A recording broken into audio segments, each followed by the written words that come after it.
Olá amigos, tudo bem? Sou Marcelo Guirelli, editor de Tantos Carnavais. Estou dando início ao segundo vídeo da série Desfiles Marcantes que Não Foram Campeões. Falamos há alguns dias sobre Festa Profana da União da Ilha, apresentada em 1989, e hoje chegou a vez de falarmos um pouquinho sobre um dos grandes desfiles da Imperatriz Leopoldinense, apresentada no Carnaval de 1982. Estou falando de Onde Canta o Sabiá, enredo de Arlindo Rodrigues, inspirado na obra de Gonçalves Dias, na obra Canção do Exílio, o poema Canção do Exílio, que é aquele poema cujos versos você conhece bem.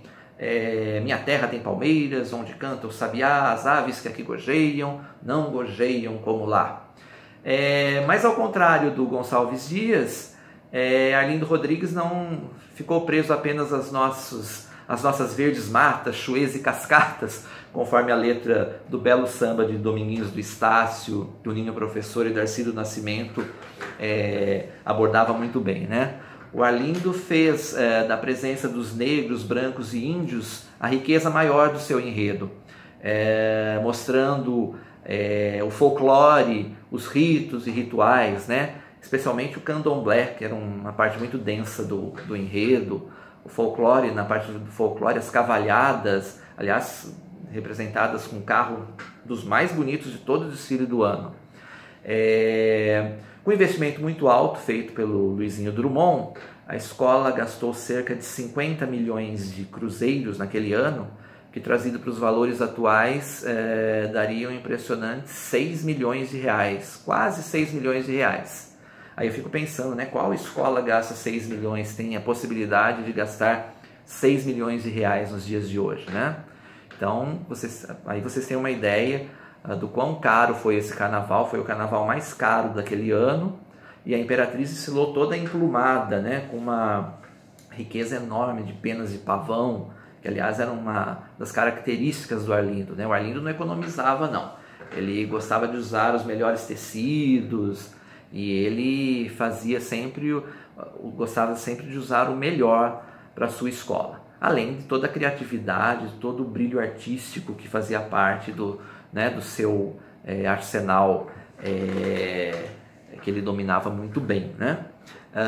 O Arlindo, como vocês sabem, ele gostava muito de usar o branco, prata, dourado, né? Ele não era de usar muitas cores não nos seus desfiles. Aliás, acho que ele detestaria os carnavais atuais tão coloridos assim. Eu fico até impressionado às vezes de ver algumas escolas como elas conseguem usar tantas cores em um mesmo desfile. Alguns carnavalescos fazem isso muito bem, como a Rosa Magalhães, por exemplo. Outros ficam na tentativa, mas tudo bem. Voltemos a 82 e vamos falar do Arlindo Rodrigues, do seu grande desfile. Bom, o Arlindo abriu o desfile então com uma ala de damas belíssima, com cerca de 200 senhoritas, e ele teve a delicadeza de colocar 2 sabiás sobre os chapéus e também sobre as sombrinhas. E essa ala, que brilhava muito já com a luz do sol, né, das 8h30, 9 horas da manhã, a Imperatriz foi a 10ª escola a desfilar, numa maratona de 12, imagina só. Então estava um calor muito grande na Marquesa de Sapucaí, e o sol brilhava sobre essa ala, fazendo reluzi-la ainda mais, né? E então atrás dela somente vinha o abre-alas, e esse abre-alas ele ficou famoso e é uma referência em termos de alegorias, né? Toda vez que formos falar dos mais importantes carros alegóricos que já passaram na avenida, vamos ter que falar do Sarau de Gonçalves Dias, que era realmente belíssimo, um carro muito grande para a época, feito só com manequins, que era uma coisa que o Arlindo gostava muito, né? Ele tinha feito muito sucesso, aliás, na Vila, em 77, com Ai Que Saudade Que Eu Tenho, mostrando 2 carros só com manequins. Um era uma orquestra, que fez muito sucesso. E esse carro do Sarau voltou a fazer enorme sucesso. Infelizmente não há registros fotográficos desse carro, não saiu na manchete, não saiu no Cruzeiro, enfim, não sei porquê. E nunca encontrei nada na internet também. Eu deixei aqui preparado na tela do computador para ver se a gente consegue ver um pouquinho, né?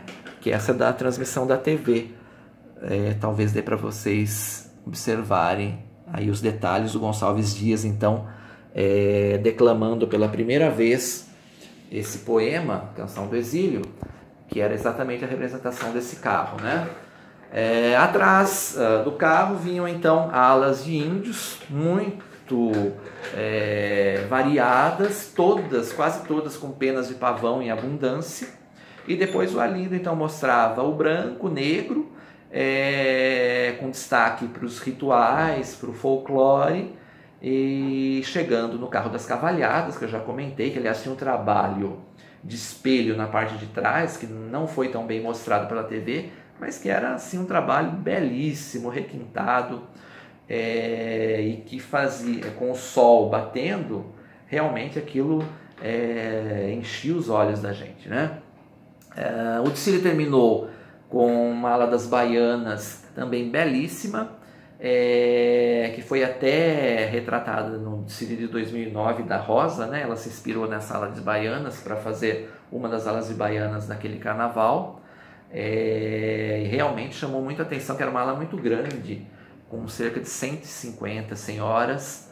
Aliás, a Imperatriz desfilou bastante numerosa esse ano, ela anunciou 2.700 componentes, mas a impressão que a gente tinha é que ela estava com mais de 3.000 figuras, o que era bastante coisa para a época, né? Normalmente as grandes escolas desfilavam ali com 2.500 componentes, as que passavam de 3.000 eram consideradas muito numerosas. A Portela sempre passava desses 3.000, às vezes chegando perto dos 4.000.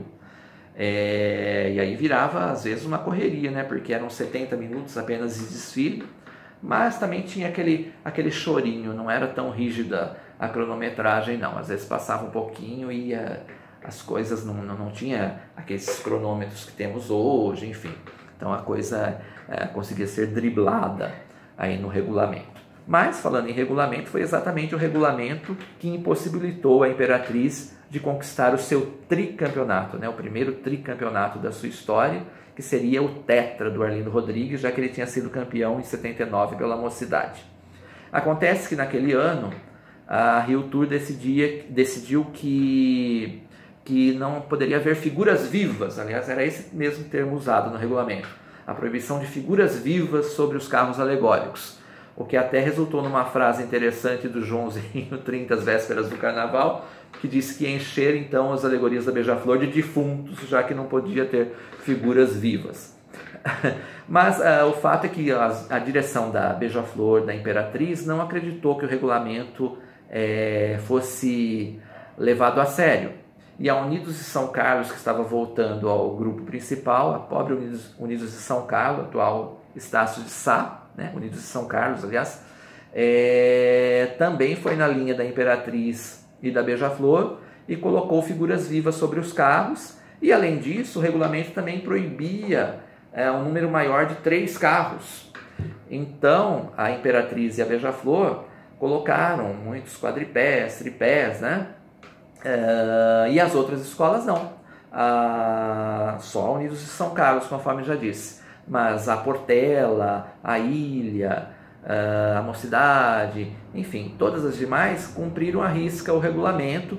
Então, a Mangueira, por exemplo, veio com várias alegorias que poderiam ter sido montadas sobre tripés, quadripés ou carretas, e os caras lá carregando um peso enorme. Até o Pamplona fala numa parte da transmissão, não sei se no desfile da Portela, que desinventaram a roda, né? Porque realmente não fez o menor sentido. Então as pessoas tinham que fazer um enorme esforço para carregar alegorias e adereços, às vezes bastante grandes, e que poderiam ter sido armados sobre tripés perfeitamente.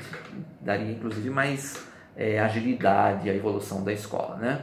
Bom, mas enfim, chegou a apuração, a Imperatriz perdeu pontos apenas no quesito samba enredo, que na minha opinião era um sambão, não deveria ter perdido não. Mas enfim, na comparação com o Império, fica um pouco prejudicado, porque o Império Serrano tinha o grande samba daquele ano, né? Que fez sucesso na fase pré-carnavalesca, fez um sucesso enorme durante todo o desfile da escola, que fechou o carnaval daquele ano, né? Por volta das 11 horas da manhã. Depois da Imperatriz veio o Império da Tijuca e fechando o desfile o Império Serrano. O Império então fechou o desfile com chave de ouro, levantando a galera, né, com uma comunicação com o público incrível, com o bumbum paticumbum pro gurundum. E o samba da Imperatriz era um samba que também empolgava, que empolgou também a plateia, tanto que a Imperatriz, com seu belíssimo visual, foi escolhida em uma das pesquisas do Jornal do Brasil, que instituiu naquele ano o Prêmio Estandarte do Povo. A Imperatriz foi escolhida a melhor escola. Ela ganhou o Estandarte do Povo como melhor escola. Já para a crítica, a Imperatriz não apareceu tanto como uma das favoritas, não.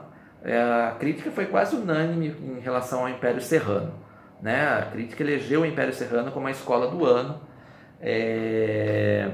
mas o desfile da Imperatriz agradou e muito ao público que estava presente na Marquesa de Sapucaí. Então, conforme disse, a Imperatriz, além de colocar figuras vivas sobre os carros alegóricos e, assim como a Beija-Flor, e de ultrapassar esse limite de 3 alegorias,